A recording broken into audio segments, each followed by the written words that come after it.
이번 사연은 육아를 맡긴 시어머니 때문에 아이가 이상해져서 시어머니에게 따졌더니 아니라고 잡아떼길래 홈캠을 설치했다는 며느님의 사연인데요.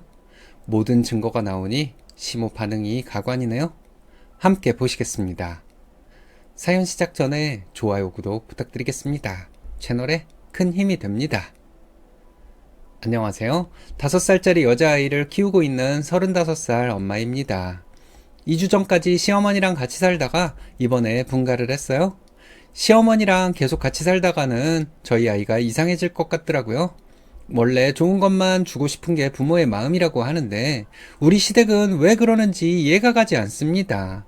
시댁에서 욕을 하던지 말던지 그냥 제 뜻대로 밀고 나가려고 하는데 제가 잘하고 있는 건지 판단해 주세요.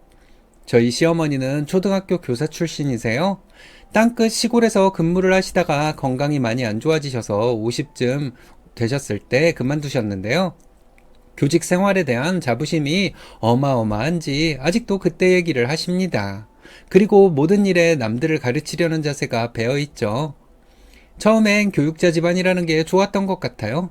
애를 키우면서도 시어머니 조언을 많이 들으려고 노력했던 것도 여러 환상들 때문이었고요. 근데 시간이 좀 흘러보니 직업이랑 성품은 완전 연관이 없는 것 같다는 생각을 많이 합니다. 결혼하고 나서 얼마 되지 않아 시아버지가 돌아가시고 저희는 시어머니와 합가를 했어요. 저희가 살고 있는 곳이 큰 병원에 오가기 편하기도 하고 혼자 계실 때 시아버님 생각이 많이 날 것 같아서요. 그리고 그해 말에 저희 딸이 태어났습니다. 저는 제가 어릴 때 사랑을 많이 받았던 편이라 저희 딸도 애지중지 키우고 싶었어요. 물론 버릇없는 행동을 하도록 놔두겠다는 건 아니고 쥐잡듯 잡는 분위기를 내기 싫다는 말입니다. 그래서 화를 내거나 무섭게 하기보다는 최대한 대화를 하려고 했는데요. 딸도 성향이 온순하고 귀여운 짓을 꽤나 하는 애라 크게 트러블 없이 잘 지냈어요. 그러다 제가 육아휴직이 끝나고 직장에 가게 되면서 모든 상황이 틀어지기 시작했습니다. 전 원래 파트타임으로라도 일을 돌리면서 아이를 밀착 케어하고 싶은 마음이 컸는데 시어머니가 굳이 형편이 좋은 것도 아닌데 그럴 필요가 있냐. 그냥 자기가 봐줄 테니 일할 수 있을 때 일을 하라고 부추기는 거예요. 이제 애도 어느 정도 말귀도 알아듣고 엄마가 없어도 괜찮을 나이니까 너무 걱정할 필요가 없다는 식으로 말을 하더라고요. 제 앞에선 시어머니가 아이에게 굉장히 잘해주시고 큰 소리를 낸 적도 없다 보니까 나쁘진 않겠다는 생각이 들었습니다. 남편도 일단 직장을 다니면서 커리어를 유지해보고 나중에 진짜 필요하다 싶을 때 그만둬도 되지 않겠냐고 해서 복직을 하게 되었어요. 아이는 어린이집에 갔다가 오후 2~3시간을 시어머니랑 같이 있었고 초반에는 그렇게 지내는 걸 좋아하는 것 같았는데요. 저도 애 간식이나 기타로 나갈 돈까지 챙겨드리면서 시어머니께 감사하다고 마음을 전했습니다. 그렇게 한 달 정도 지난 어느 주말 저희 세 식구만 외식을 하러 식당에 갔는데 그때 아이가 이상 증상을 보이더라고요. 원래는 뭐든지 잘 먹고 호기심도 많아서 이것저것 입에 넣어보는 스타일인데 그때는 동그랑땡은 손도 안 대고 계속 매운 김치만 먹는 거예요. 그래서 제가 골고루 먹어야 키도 큰다. 고기도 먹어보라고 밥 위에 얹어줬는데 아이가 저를 보면서 돼지같이 살이 찌면 어떻게 하냐고 물어보는 겁니다. 장난스럽게 물어보는 게 아니라 눈이 땡그러져서 말을 하는데 조금 당황스러웠어요. 저는 어린이집에서 그렇게 가르치나 싶어서 왜 그렇게 생각을 했냐. 어릴 때는 뭐든 잘 먹어야 키가 쑥쑥 큰다고 해줬습니다. 그랬더니 하는 말이 할머니가 동그랑땡 같은 건 돼지들이나 먹는 거라고 했다면서 제 여동생을 언급하며 뚱뚱한 이모처럼 되고 싶으면 그런 거 좋아하라고 했다는 거예요. 제 여동생이 호르몬 약을 먹어야 하는 병이 있어서 체중이 많이 불어있는 상태인데 그걸 가지고 욕을 했다는 게 너무 어이가 없었습니다. 그래서 남편에게 도대체 어머님이 왜 그런 말을 하시는지 이해가 안 된다, 기분이 너무 상한다 했더니 남편은 시큰둥한 반응만 보였어요. 엄마가 한두 번 말실수로 그랬나 본데 어린애가 한 말 가지고 그렇게까지 과민 반응할 필요가 있냐는 식이었죠. 그날 곧장 집에 가서 시어머니에게 말을 할까 했지만 남편 말처럼 제가 너무 크게 받아들이는 것일지도 모른다는 생각에 조금 더 지켜보기로 했습니다. 저희의 어린이집에서는 월말에 한 번씩 엄마랑 담당쌤이 하는 개별 상담 통화가 있어요.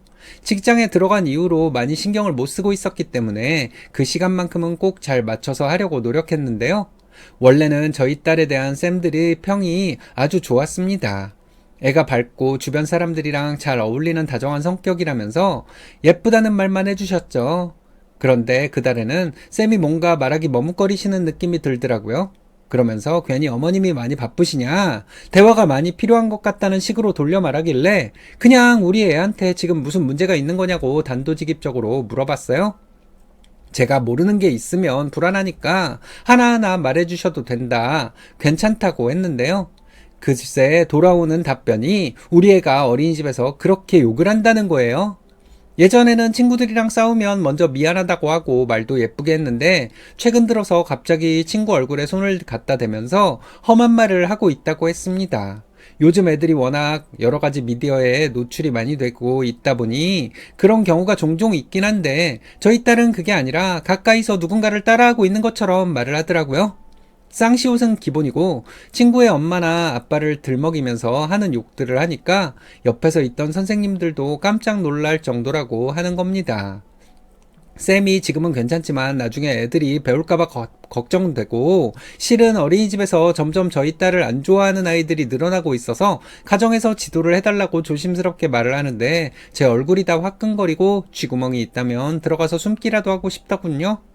저랑 남편은 애를 낳기 전부터 말을 조심하자고 약속을 하고 철저히 지켰던 상태에 있기 때문에 그런 말을 쓴 적이 없어요. 누가 봐도 이건 시어머니가 옆에서 그런 언행을 한다는 건데 잘 봐준다고 했던 건 어디 가고 애를 왜 이렇게 망치나 싶어서 화가 났습니다. 그래서 그날 바로 시어머니에게 말을 했어요. 어린이집에서 이런 연락이 오기도 하고 저번에 애랑 얘기를 많이 하니까 우리 동생 언급까지 하면서 안 좋은 말을 하더라. 어머님 아시는 거 있으시냐? 혹시 어머님이 가르치신 거냐고 물었죠. 돌리고 말고 할 것도 없이 그냥 그만해줬으면 한다고 말하려고 일부러 세게 나갔습니다. 이 정도 대놓고 말했으면 솔직히 미안하다고 할 줄 알았어요. 앞으로 계속 같이 살아야 하고 누가 봐도 염치 없는 일이 맞으니까요. 그런데 시어머니가 생전 들어본 적도 없는 말을 하냐는 표정으로 모르는 일이라고 하는 겁니다. 자기가 원래 교사였는데 설마 그런 말을 입에 올렸을 리가 있냐고, 사람을 모함해도 이렇게 할 수가 있냐 하면서 억울하다더군요. 대놓고 증거가 뻔히 있는데 어찌 모른 척을 하시냐, 애가 그럼 거짓말을 하는 거란 말이냐 했더니 당연히 이런 일이 있을 때는 애를 먼저 교육하는 게 맞지, 시어머니 알기를 얼마나 개똥으로 알면 쪼르르 와서 이런 말을 하냐고 오히려 더 크게 화를 내셨습니다. 저는 이렇게 뻔뻔하게 나오는 게 너무 어이가 없어서 솔직히 어머님이 봐주시고 나서 애가 망가진 게 맞지 않냐고 따지고 들었는데요. 그때 남편이 저를 향해서 오히려 화를 내더군요. 애가 어디서 듣고 와서 그런 걸 수도 있고 오히려 어린이집에서 배웠을 수도 있는데 그 선생 말 한마디만 믿고 아픈 엄마한테 이렇게 말하는 게 정상이냐고 소리를 고래고래 지르는 거예요. 그러면서 자고 있는 딸을 깨워서 왜 그런 말을 했냐고 체근하려 하길래 겨우 말렸습니다. 저는 앞으로 아이한테서 이런 말이 한 번이라도 더 나오면 그때는 진지하게 생각을 좀 해봐야 할 것 같다고 하고 방에 들어가 버렸어요. 저는 애를 안고 있는데 억울해서 눈물이 다 나더라고요. 아무리 지가 시엄마 아들이라도 그렇지 자기 새끼 문제에 그렇게 편향적으로 말을 하면 안 되는 거잖아요. 제가 들어가고 나서도 둘이서 쑥덕쑥덕 대화를 하는 게 완전히 시어머니 편에 서 있는 것 같았습니다. 속으로 미친놈 뭔놈 욕을 하면서 애를 쓰다듬어 주었어요. 저런 놈이 아빠라는 사람이라니 너무 미안해서 아이 머리끝부터 발끝까지 하나하나 살펴주며 쓸어내렸습니다. 근데 원래 양말을 신고 있어서 자주 못 봤던 건지 발등에 상처가 있더군요. 애들은 달려다니다가 자주 넘어지기도 하니까 어지간한 상처는 그러려니 했는데 이건 누가 봐도 맞은 것 같은 느낌이었어요. 빨갛게 부어있는 살이 조금 멍이 들어 있었습니다. 그래서 다음날 바로 어린이집 쌤한테 전화를 했죠.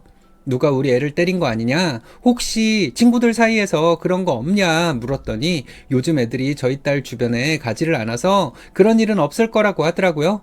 오히려 저희 딸이 애들을 때리려 하니까 다들 피하는 눈치라고 하길래 앞으로 그래도 특별히 더 잘 봐줬으면 좋겠다고 하고 끊었습니다.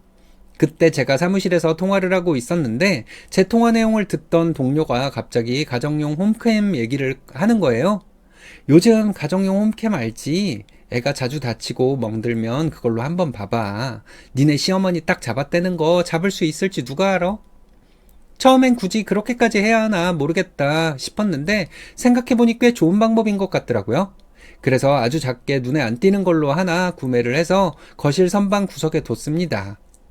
시어머니는 원래 세밀한 거 하나하나 신경을 쓰는 스타일은 아니라서 알아차리지 못할 것 같았어요. 그걸 설치하면서도 내심 아니었으면 하는 마음도 있었습니다. 결혼 초에 바랬던 것처럼 우리 애는 가정에서 사랑만 받고 자랐으면 했고 그걸 가족이 깨지는 않았으면 했거든요. 그렇게 일주일 정도가 지난 후 저도 회사 프로젝트 때문에 확인을 미루고 있다가 아이의 말 한마디에 열어볼 생각을 하게 되었어요. 주말에 아이랑 느긋하게 낮잠을 자고 있는데 아이가 잠꼬대를 하는 건지 조용하게 엄마한테 말하면 안 돼요 라고 두세 번 말을 하는 거예요. 순간 그 말을 듣자마자 너무 소름이 돋아서 바로 홈캠 영상을 찾아서 재생을 해봤습니다. 그런데 예상외로 시어머니랑 딸아이가 둘이 나란히 거실에 앉아서 평화롭게 놀고 있는 것만 나오더군요. 큰 소리 내는 거 하나 없이 머리를 비껴주거나 간식을 주는 장면만 있었어요. 그래서 별거 없구나 싶어 영상을 끌려고 하던 찰나 시어머니가 애를 무릎에 앉혀놓고 30분 동안 가만히 있는 상황이 눈에 보였습니다. 원래 허리랑 무릎이 안 좋기 때문에 굳이 저렇게 안고 있지는 않는데 왜 저러나 해서 확대해봤더니 아이는 눈물을 뚝뚝 흘리면서 숨만 캑캑 쉬고 있었고 시어머니가 발등을 꾹 꼬집고 있는 거예요.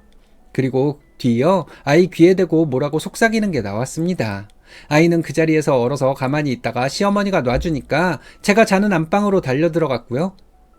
거의 이틀에 한 번꼴로 이런 장면이 녹화되어 있었고 저는 이건 도저히 넘어가면 안 되겠다 싶어 아이에게 따로 물어보기로 마음을 먹었죠. 아이는 처음에 절대 말을 하지 않으려고 했습니다. 두 손으로 입을 막고 눈물만 뚝뚝 흘리길래 한참을 달래서 들어보니 시어머니가 완전히 계모도 못할 짓을 하고 있었더군요.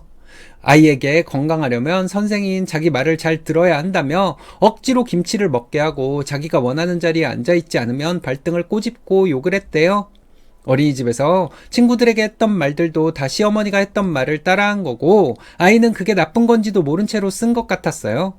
그리고 최근에 제가 이 문제에 대해서 언급하고 나서는 귓속말로 절대 엄마한테 얘기하면 안 되고 말하게 되면 크게 혼날 거라고 여러 번 말했다고 했습니다. 저는 속에서부터 너무 열이 끌어올라서 견딜 수가 없었어요.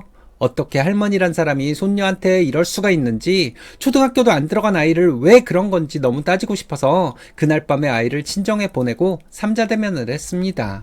남편은 알지도 못하면서 또 시어머니 편을 들려고 하길래 입 닥치고 영상이나 보라고 던져줬죠. 네가 그러고도 아빠야.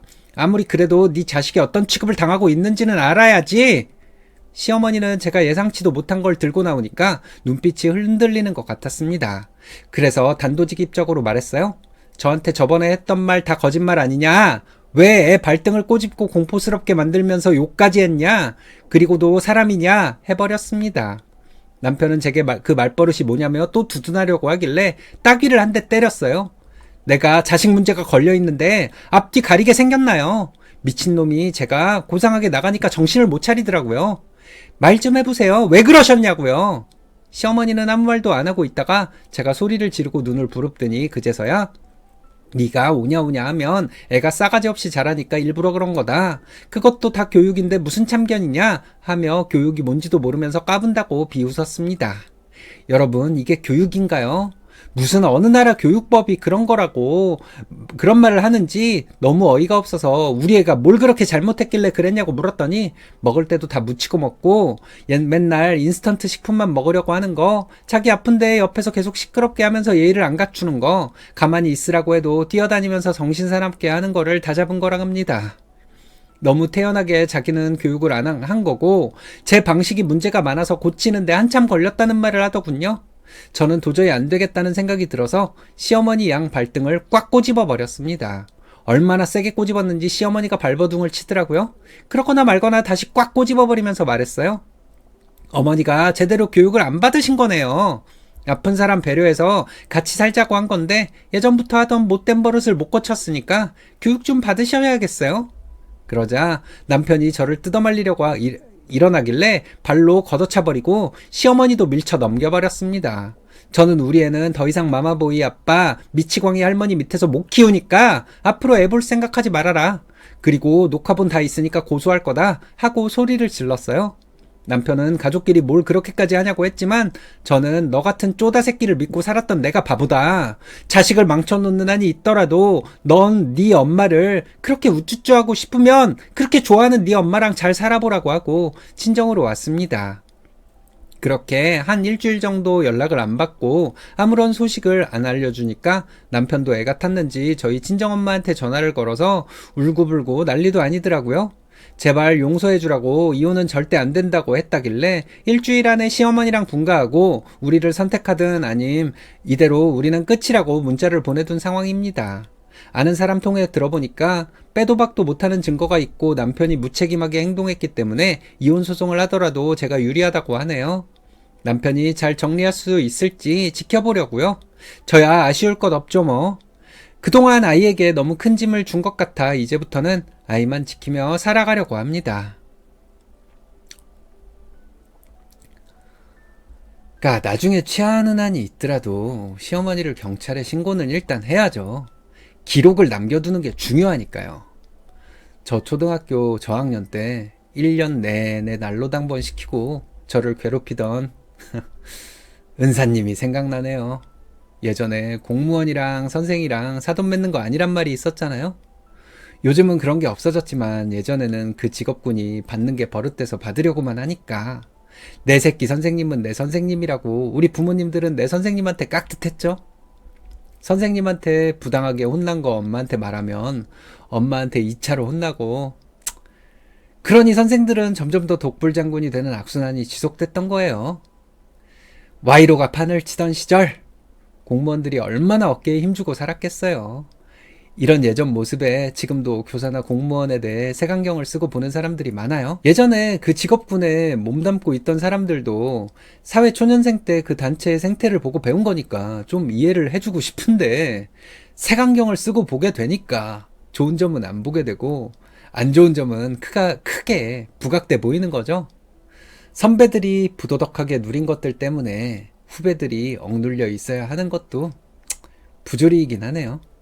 근데 그 선배들은 교사나 공무원 시험이 어려워지기 전에 그 직업을 가진 사람들이면서 되게 자기 후배들처럼 어렵게 그 직업을 가진 것처럼 말하는 걸 보면은 자기 빼고 모든 사람들이 멍청이라고 생각하나, 그 사람들도 이유가 있으니까 존재한다고 믿을 수밖에요.